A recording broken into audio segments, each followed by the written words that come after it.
Story time about the girl who was absolutely obsessed with me in high school. So it was my junior year in high school, and I'm just going to tell you guys the first story of how I knew that she was absolutely obsessed with me and wanted to be me. Well, I had been dating this guy for like a month, and I sent him nudes. Well, my nudes got spread around the school, and everybody knew they were mine until this one girl, and we're going to call her Addie, started saying that they were hers. I guess one of my friends was talking about it in class and they were like, OMG, did you hear that her nudes got leaked? AKA mine. And Addie was sitting at the same table and she said, no, those are my nudes. And at first I thought this girl was just trying to be nice. I was like, oh, well, that's nice of her, you know. Like maybe she's just trying to say that so that way nobody will bully me, I guess. Well, the one day I texted her about it. And I was like, hey, like, you don't have to do that. It's fine. I'll take responsibility for it. I did it. And she was like, what are you talking about? Those are my nudes. Like for part 2. Part 2 about the girl who was obsessed with me. So like I said, she basically told me that those were her nudes, even though I took the pictures and I knew they were mine. But I was like, okay, whatever. I'm not going to argue with her. Well, then I get a text from my boyfriend. And he goes, what the fuck? You're so weird. Why would you send me somebody else's nudes? And I'm just sitting there like, what the fuck? And I tried to explain to him that I had no fucking clue why this girl was saying they were hers. But then he said that I was weird as fuck and he broke up with me. So like a week later, I see them walking around school together. And my friends tell me that they're now dating. And I really wasn't that mad about it. I was like, okay, maybe that's the only way that she could think of to get a boyfriend. Well, I forgot that my Instagram was logged in on his phone because he had super bad trust issues and wanted to make sure I wasn't cheating on him. So I text him and I'm like, hey, can you take my Instagram off your phone? And I saw that he read my text message, but I got no response. Well, a week later, you guys are never gonna guess what fucking happened, like for part 3. Part 3 about the girl who was obsessed with me. So like I said, I texted him and I got no response back. So I run into him the next day at school. And I'm like, hey, did you get my text? And he's like, text about what? And I was like, taking my Instagram off your phone? And he was like, oh yeah, Addie did it, don't worry. And I didn't think anything of it because, you know, I'm like, oh well, she's done torturing me. Well, I was very wrong. So in my first period, I went to go sit with my group of friends, because all 3 of us had that class together. And when I walk in, I realize that Addie is sitting in my seat. So I pull up a chair to the table, and they were all ignoring me and texting each other right next to me. So I was like, okay, what's wrong? And one of my friends goes, oh, nothing, just the fact that you DM'd Gigi and I's boyfriends, saying that we were whores and that they should date you. By the way, Gigi was my other friend. And after that, this bitch Addie has the nerve to make the comment, that's really fucked up. Why would you do that? So then I beat her ass and lost all my friends. Crazy ass story time about how I almost got away with sneaking out. A little background information. It was the summer of my sophomore year in high school. And my parents are super strict. Like, they had a tracker on my phone. They had a tracker in my car. They have cameras all over my house. And my curfew was 7:30 even on weekends. Well, this boy that I really liked was throwing this party. And I begged my parents to go, and of course they said no. So my friends and I came up with this elaborate plan on how I was going to sneak out of my house and go to this party. Well, one of my friend's brothers had his license. So at 11 o'clock after everybody fell asleep, they parked in my neighbor's driveway. Before everybody fell asleep, I made sure to put my ladder up to my window from my bathroom. And because it was in the back of the house, there were really no cameras around there. Well, skip ahead, I couldn't get down the ladder. So my friend's brother had to come around and try to move the ladder. But I was still too scared to go down the ladder by myself. So her brother crawled up the ladder. And once he was on the roof, he tried to help me get down. Well, then he fell like for part 2. Part 2 about how I almost got away with sneaking out. So like I said, he fell off the roof. Let me elaborate on that. So while I was going down the ladder, my foot slipped. So he grabbed a hold of my hand and I started falling along with the ladder. So then he grabbed a hold of the ladder, tried to pull it back, but when he did that, he flipped over the ladder. Well, he fell through this glass table that was on the deck that was around my pool, and everybody in my house woke up. My dad came running outside. Oh, and her brother wasn't moving after that. So my dad called an ambulance. And my friend who was with her brother had to call her parents. And pretty much after that, I got grounded for a full year. I didn't have a phone or anything. They took my car away. They also drilled my windows shut.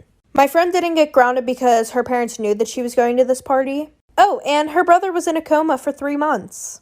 Storytime, my boyfriend caught me cheating on him with his older brother. A little background information. I was a sophomore in high school, and him and I had been dating for about 3 months. And every day after school, I would go over to his house. Sometimes he would be late coming home, though, because he would have soccer practice. But I would go to his house anyways because I was friends with his sister, who was also in the same grade as me. Well, his older brother was a senior in high school. Well, the one day I went over his house and his sister wasn't home. She was tutoring at school or something. And neither were his parents. So I texted my boyfriend saying that I was just going to go home. And he said, no, stay, I'll be there in like 30 minutes. While I was sitting on the couch, his brother comes downstairs. So he comes and sits on the couch next to me and puts on a movie. And he could have sat anywhere because they had a big ass couch, but he sat right next to me. So we start talking, and a little bit into the movie, he gets closer to me. And one thing led to another, and then we were in his room. And literally 2 minutes later, we heard the front door open. Like for part 2. Part 2 about how my boyfriend caught me cheating on him with his older brother. So we heard the door open downstairs, and at this point we were both naked. So I ran to my boyfriend's room as fast as I could, and as soon as he came upstairs, he saw me without any clothes on. So then I had to play it off like I was ready to do the nasty with him. So for the next 2 weeks straight, I was going to my boyfriend's house and doing the nasty with his brother while he was at soccer practice. Well, the one day after his brother and I did the nasty, I fell asleep in his brother's bed. So my boyfriend came upstairs, and he didn't see me anywhere, so he was knocking on his brother's door. And we didn't hear anything because we were sleeping, so he just opened the door. And I woke up and he was screaming at both of us. So him and his brother got into a fight, like literally fist fighting.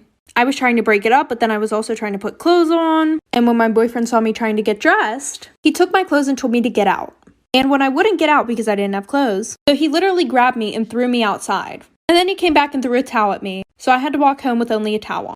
Story time, my parents found out that I was dating a white boy. So a little background information. My parents are super strict, especially my dad. And on top of that, my dad thought that races should not mix. One of his sayings was, you don't see a blue jay fucking a pigeon. AKA, white people and black people should not be together.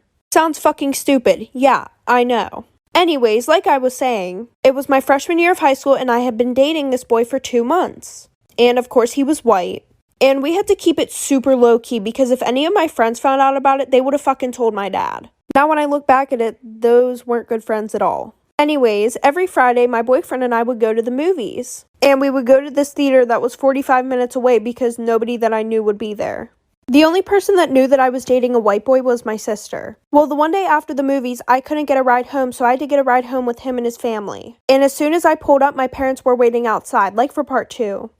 Part 2 about how my parents found out that I was dating a white boy. So like I said, my sister couldn't come pick me up, so I had to get a ride with him and his family. And what do you know, as soon as we pull up to my fucking house, my dad is standing on the porch waiting for me. So I told his parents to drive around the block one more time while I called my sister and told her to distract my dad. So as we're driving up to my house again, I see that my dad isn't on the porch. So I run into the house before he could see me getting out of a white boy's car. So a few months go by and we're still dating, very low key. And the one night at 3 a.m, I get woken up by my sister.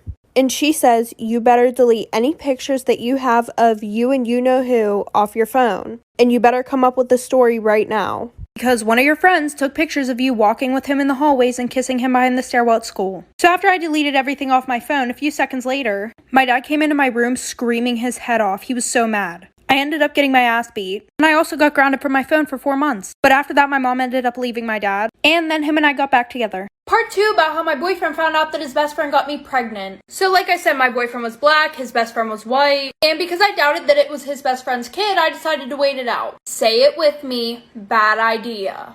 So fast forward, I'm in the delivery room and I decide not to have my boyfriend in there. Well, let's just say good thing that he did. Bitch, whenever this thing popped out, it was white as fucking paper. So I was like to the doctor, oh my gosh, like I'm gonna have a panic attack. Please get the baby out of the room. I don't want anybody around the baby right now. So when my boyfriend came back in the room, I was like, oh, we can't see the baby. He's having some issues. He's over here freaking out. I'm having a fucking panic attack about what I'm gonna do.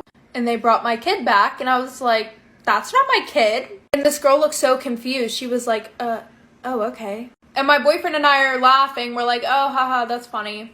Then she comes back into the room and she's like, ma'am, this is your kid. So my boyfriend started screaming and he broke up with me after that. Like, how rude to just leave me with a kid by myself. No, I'm just joking. I know that was pretty fucked. Story time. My boyfriend cheated on me with my best friend. So my boyfriend and I have been dating for 2 years, but we were on and off all the time. It was a super toxic relationship. Like, he would try to get with other girls and I would try to get with other guys to make him jealous, blah, blah, blah.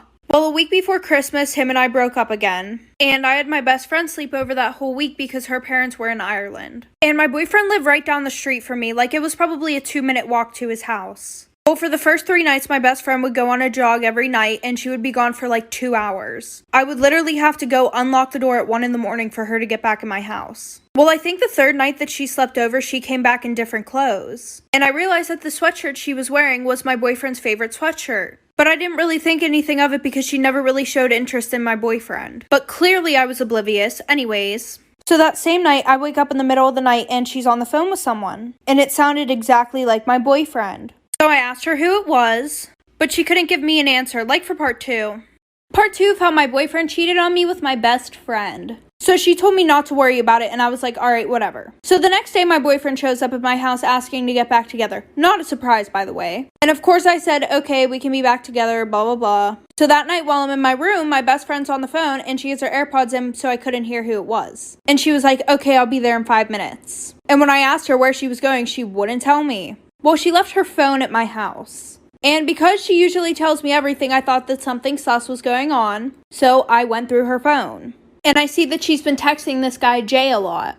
And as I'm going through their conversation, there's one text that says, I don't care if she finds out. Just sneak over to my house while you're there. So I check the phone numbers and obviously it's my boyfriend. And her parents are really strict, like she was only supposed to be at my house that week, nowhere else. So I may have made up some stories that she had drugs in her bag and that she was forcing me to do drugs with her. So her parents came home early from their trip, they sent her to military school and I broke up with my boyfriend. We have one night, baby, 'cause we only have one night. So won't you come a little